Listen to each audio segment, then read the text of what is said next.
Bugün axşam saatlarında Binəqədi rayonunun Biləcəri qəsəbəsində marşrut avtobusunun iştirakı ilə qəza baş verib. Bu barədə görüntülər sosial şəbəkədə yayılıb. Bildirilib ki, marşrut avtobusu bir neçə maşınla toqquşub, daha sonra yol kənarında olan obyektə çırpılıb. Hadisə yerinə təcili yardım briqadaları cəlb edilib, xəsarət alanların olduğu bildirilir. Faktla bağlı araşdırma aparılır.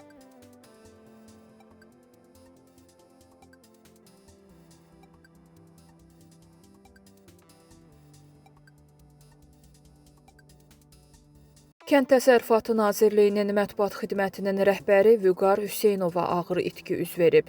Vüqar Hüseynovun 39 yaşlı qardaşı Ayxan Hüseynov dünyasını dəyişib. Məlumata görə o, sabah Gəncədəki İmamzadə qəbirstanlığında dəfn olunacaq.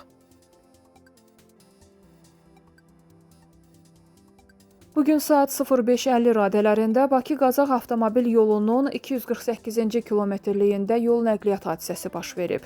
İsmail İsmailovun idarə etdiyi Mercedes markalı 77 DU 358 nömrə nişanlı yük avtomobili yoldan çıxaraq aşıb. Hadisə yerinə dərhal Daxili İşlər Nazirliyinin Baş Dövlət Yol Polisi İdarəsinin əməkdaşları cəlb olunub.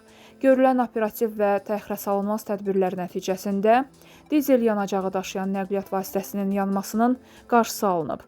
Faktla bağlı araşdırma aparılır. İdarə sürücülərə müraciət edərək bildirib ki, xüsusilə iri tonnajlı və yanacaq daşıyan nəqliyyat vasitələrinin idarə olunması zamanı yüksək diqqət və məsuliyyət və ehtiyatlılıq vacibdir.